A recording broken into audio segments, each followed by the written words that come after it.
Father साहब थे, वो भी फोर्स में थे। मैं भी फोर्स की बड़ी लालसा कर रहा था। हमारे भाई साहब थे, हम 5 भाई, हम पांचों भाई भी फोर्स में ही हैं।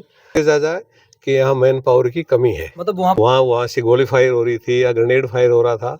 हम बेस के अंदर थे, रियर के अंदर रहते थे, क्योंकि जो थी सकेरे वाला, इस्लामगढ़, घूमने वाला, ये पोस्टें थी। 19 किलोमीटर तक हमारी यूनिट अंदर चली गई थी। मतलब पोस्टों के ऊपर, चौकियों पर कब्जा किया 18 बीएसएफ के। 1984 के अंदर ब्लू स्टार ऑपरेशन हुआ। उस टाइम भिंडरवाले का काफी आतंक था कि हम कहाँ हैं, कहाँ नहीं है, किधर से गोली आ जाएगी, किधर से ग्रेनेड आ जाएगा, किधर से कोई रॉकेट लॉन्चर आ जाएगा, कहाँ से दुश्मन आ जाएंगे। दुश्मन वहाँ हिंदुस्तान पाकिस्तान की लड़ाई नहीं थी, वहाँ पाकिस्तान थी उग्रवादियों की, आतंकवादी की। अपनी मौत को एक खौफनाक तरीके से देखा है, बिल्कुल नजदीक से। के अंदर भी काफी हालात ऐसे थे, वहाँ तो आदमी एक तरफ से निकलना भी इतना भयानक लगता था कि मैं बाहर भी कैसे जाऊं। मार्केट में तो जाने का प्रश्न ही नहीं था। मार्केट में जाने के लिए तो वहाँ पूरा फोर्स जाता था साथ। यानी सरहदों पर जवान जब अपनी जान दांव पर रखते हैं, तब हम घर पर सुकून की नींद सो पाते हैं। उन जाबाजों को चाहे गर्मी की तपन सहन करनी पड़े या फिर बर्फीले तूफानों में रहना पड़े, वे हर समय देश को दिल में और जान हथेली पर रखकर मुस्तैद बने रहते हैं। देश की आन बान शान, माँ का दुलार, बच्चों की मासूम पुकार, यहाँ तक कि अपनी पत्नी को भी भूल जाते हैं। बीएसएफ दिवस पर जज्बे को जज्बातों से आगे रखकर दुश्मनों में खौफ पैदा करने वाले सीकर जिले के जाबाजों की शौर्य की कहानी पब्लिक चौपाल आपके लिए लेकर आया है। दोस्तों नमस्कार, मैं हूं अनुराग और आप देख रहे हैं पब्लिक चौपाल। आज बीएसएफ का स्थापना दिवस है। बीएसएफ अपना 60वां स्थापना दिवस आज मना रहा है। 1 दिसंबर 1965 को बीएसएफ की स्थापना हुई थी और आज 60 साल पूरे हो चुके हैं। सीकर जिले में भी कई ऐसे जाबाज जवान हैं जिन्होंने अपने शौर्य, वीरता के बलबूते दुश्मनों के छक्के छुड़ा दिए थे, उनके दांत खट्टे कर दिए थे, उनको खदेड़ दिया था। ऐसे ही जाबाज हमारे सीकर जिले के छोटे छोटे गांव में आज भी रहते हैं, लेकिन उनकी क्या कहानी है, वीरता की जो उनकी कहानी है, वो आज भी लोगों से छुपी हुई है। ऐसे ही जाबाजों की वीरता और शौर्य की कहानी पब्लिक चौपाल आज बीएसएफ दिवस के मौके पर आपके लिए लेकर आ रहा है। इसके लिए आज हम पहुंचे हैं सीकर जिले के लोसल थाना क्षेत्र के राजपुरा गांव में। यहाँ पर बीएसएफ में सूबेदार रहे गोपाल सिंह जी शेखावत से हम मुलाकात करेंगे और उन वीरता और शौर्य की कहानी को हम जानेंगे। हमारे साथ मौजूद हैं बीएसएफ में सूबेदार रहे गोपाल सिंह जी शेखावत जी। हमारे चैनल पर स्वागत है और आज बीएसएफ का स्थापना दिवस पर है, तो बीएसएफ में आप सूबेदार के पद पर हैं, इसलिए आपको बीएसएफ दिवस की भी बहुत बहुत बधाई हो, शुभकामनाएं। बहुत बहुत थैंक यू, धन्यवाद साहब। आप पधारे भी उसके लिए बहुत बहुत धन्यवाद। आप बीएसएफ में रहे तो बीएसएफ में कई ऐसे शौर्य की, जो वीरता की जो कहानियां हैं वो हमने सुनी है। हमारे क्षेत्र के जो जाबाज हैं, जो वीर सैनिक हैं, जो बीएसएफ में रहते हुए उन्होंने कई खौफनाक लड़ाइयों को अंजाम दिया है और फतह भी पाई है दुश्मनों पर। तो आप भी बीएसएफ में रहे। बीएसएफ आपने जब कब ज्वाइन किया? 1970 के अंदर मैंने बीएसएफ ज्वाइन किया। जून के अंदर मैं भर्ती हो गया था, जो कि ट्रेनिंग सेंटर हमारा था जोधपुर। तो जब आप भर्ती हुए थे उस समय आपकी उम्र कितनी रही होगी? 16 साल और 8 महीने की। तो सेना का जज्बा तो क्या आपका बचपन से रहा होगा? बचपन से क्यों, हमारे फादर साहब थे, वो भी फोर्स में थे। मैं भी फोर्स की बड़ी लालसा कर रहा था। हमारे भाई साहब थे, हम 5 भाई, हम पांचों भाई भी फोर्स में ही हैं। उसी हिसाब से हम स्ट्रेंथ तो थी हमारी 18 बीएसएफ, जो कि रियर था इनका नागौर। उसके बाद में हमने 4 महीने ट्रेनिंग किया। तो ट्रेनिंग आपने की कहाँ पर? जोधपुर ट्रेनिंग सेंटर में। तो जोधपुर में ट्रेनिंग करने के बाद सबसे पहले आपने सेवाएं दी या फिर कोई अचानक कोई युद्ध हो गया? 1971 के अंदर हमारी यूनिट जो थी वो मार्च के अंदर ही चली गई थी बांग्लादेश बाय एयर। तो जैसे हमारी ट्रेनिंग आधे टाइम में शुरू हुई थी, यानी कि जुलाई में शुरू हुई थी, और 1971 के अंदर ही यानी कि हम अक्टूबर 30 को चले गए थे बाय एयर हमारी यूनिट के अंदर। आप अपनी यूनिट में चले गए तो ट्रेनिंग पूरी हुई थी या बीच में चले गए थे? हाँ, हम बीएसएफ की जो ट्रेनिंग चल रही थी उसके बीच में हम चले गए थे। मतलब बीच में ही वो जो युद्ध वहां से छिड़ गया था?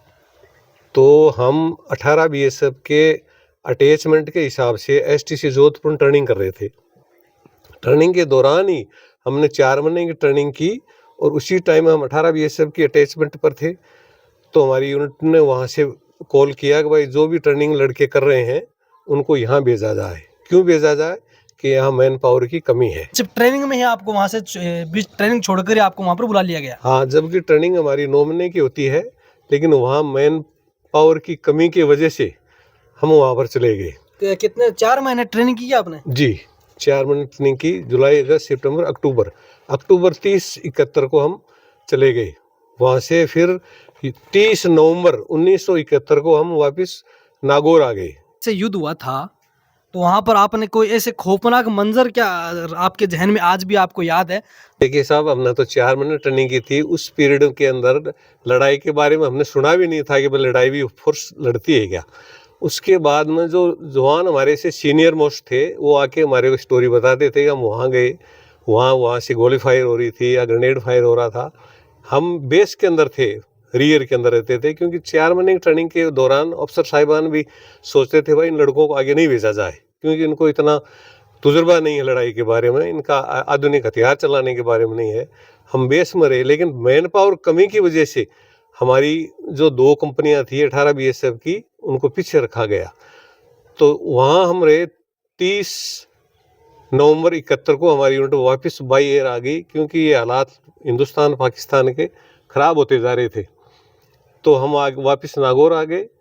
नागौर आने के बाद में हमारी यूनिट पूरी डिप्लॉय होगी जैसलमेर बॉर्डर पर, जो कि टेक हेडक्वार्टर था हमारा किशनगढ़, जो इंडिया के अंदर आता है। वहाँ हमारी यूनिट पूरी क्लोज हुई। कुछ कंपनियाँ तन्नोट माता के मंदिर में यहाँ डिप्लॉय हुई। उसके बाद में 3 दिसंबर से लड़ाई शुरू हो गई थी। 3 दिसंबर से लेके और 16 दिसंबर तक ये वार चला। 3 दिसंबर से लेकर 16 दिसंबर तक 13 दिन पाकिस्तान से आपने युद्ध किया? यानी हाँ साहब, 3 दिसंबर 1971 से लेके 16 दिसंबर 1971 तक युद्ध चला।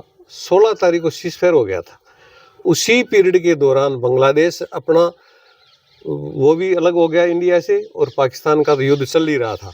सीज़फायर होने के बाद में उसी पीरियड 13 दिन के पीरियड के अंदर हमारी यूनिट का फायर चल ही रहा था हिंदुस्तान पाकिस्तान के साथ में।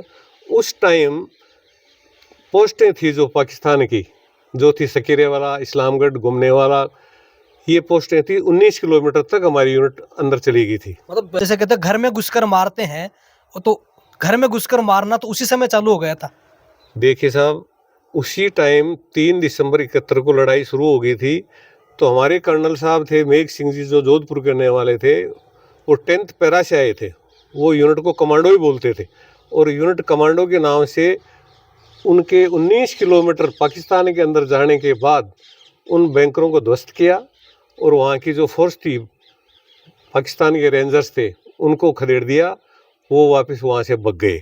तब हमने उन 10 पोस्टों के ऊपर, चौकियों पर कब्जा किया 18 बीएसएफ के। उसके बाद में हम वहीं रहे।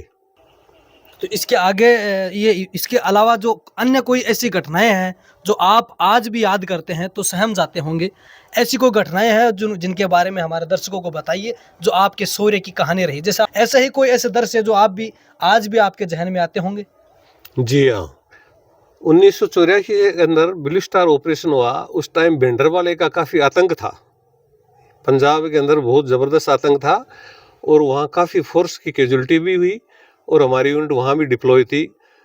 गुरु रामदास राय होटल थी, वहाँ पर एक सराय थी, उसके अंदर स्वर्ण मंदिर के अंदर हमारी यूनिट वहाँ डिप्लॉय की गई थी। वहाँ हमारी यूनिट की कैजुअलिटी भी हुई, और वहाँ हम ने ऐसा खौफनाक समय देखा, वो आज भी हमारे दिल के अंदर यह तहलका सा मचा देता है। तो 1984 के बाद में 1990 में जब आतंक था श्रीनगर के अंदर, उस टाइम भी हम श्रीनगर में थे।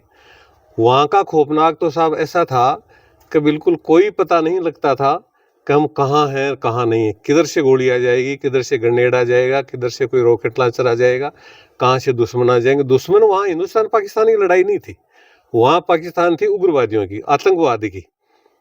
जी हाँ, उस टाइम मैं हवलदार मेजर की ड्यूटी करता था, तो मैं एक सेक्शन लेके गया था आगे, तो वहाँ से ग्रेनेड हमारे सेक्शन के ऊपर डाला गया और बिल्कुल सामने से गोली, वो मेरे को आज भी याद है कि उस टाइम मेरे नाम का ही लड़का था जो जम्मू का रहने वाला था, गोपाल सिंह नाम करके, वो एक गोली उसके लगी और ग्रेनेड से 2 लड़के हमारे जख्मी भी हुए।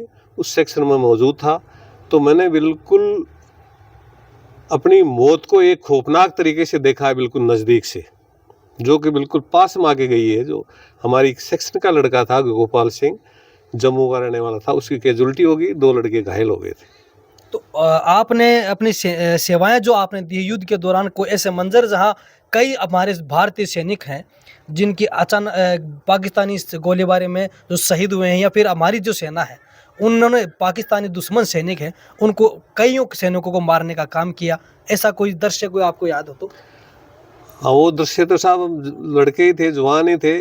1971 में जब ये 19 किलोमीटर तक हमारी यूनिट चली गई थी अंदर, तब हमने खौफनाक एक देखा कि वहाँ कैजुअल्टी भी हुई थी, हमारी यूनिट की भी हुई थी, मेरी कंपनी की तो नहीं हुई, लेकिन मेरी यूनिट की जवानों की 2 की कैजुअल्टी हुई थी वहाँ। 2 सैनिक शहीद हुए थे जी, वहाँ 2 सैनिक शहीद हो गए थे।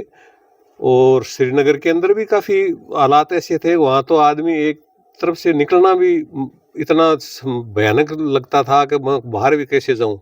कोई भी जवान अगर बाहर जाता था छुट्टी के लिए, जब हमारी कानवाई जाती थी, तो वहाँ भी 20-20 गाड़ी स्कॉट करके जाती थी, बुलेट प्रूफ गाड़ियाँ जाती थी। तब एक जवान श्रीनगर से लेके हमारे टेक हेडक्वार्टर तक उस स्कॉट के साथ जाता था।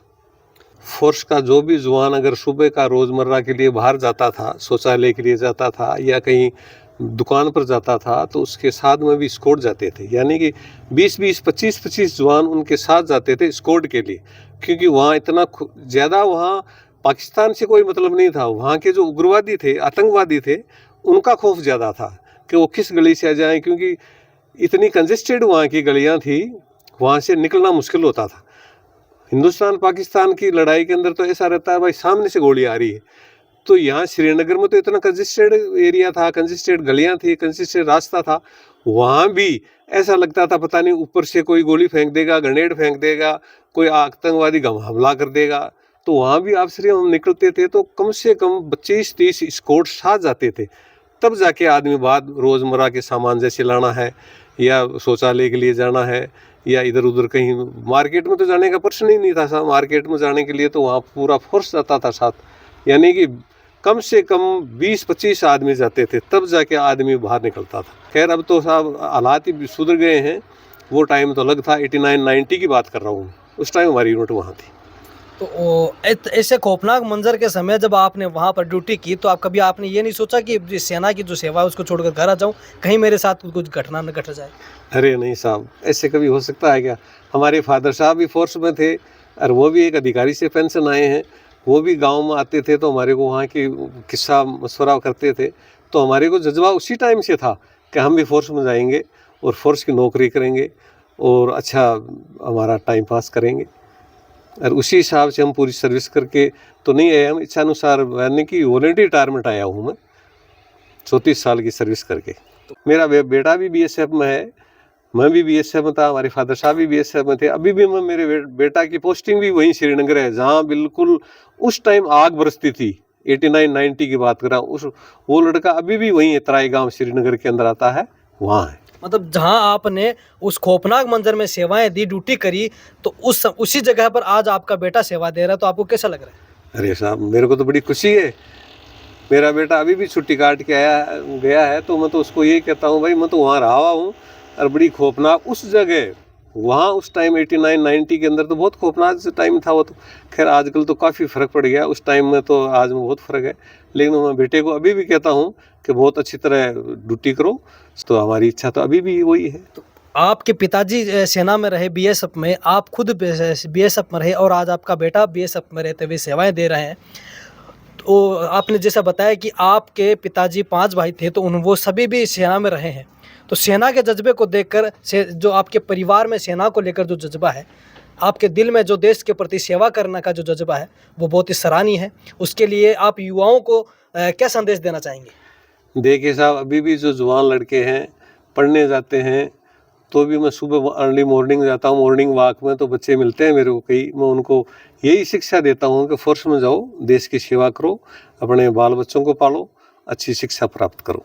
आपने बीएसएफ में रहते हुए कितने साल सेवाएं दी?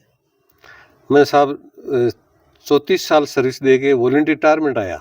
कुछ घरेलू परिस्थितियाँ ऐसी हो गई थी कि मेरे को आना पड़ा। बाकी सर्विस तो हमारे बीएसएफ में 60 साल की होती है, लेकिन मैं पहले 34 साल सर्विस करके आ गया था। आपने 34 साल सेना में सेवाएं दी। इस दौरान कई ऐसे युद्ध आपने लड़े हैं, जैसा अभी आपने बताया कि 4 महीने की ट्रेनिंग जबकि 9 महीने की होती है, जबकि आपने 4 महीने की ट्रेनिंग को बीच में ही छोड़कर उसके बाद पाकिस्तान के युद्ध किया, उसके बाद श्रीनगर में आपने सेवाएं दी। आपने जैसा बताया कि हमारे 15 फीट की दूरी पर एक ग्रेनेड फटा था, उस समय आपके एक साथी भी शहीद हो गए थे।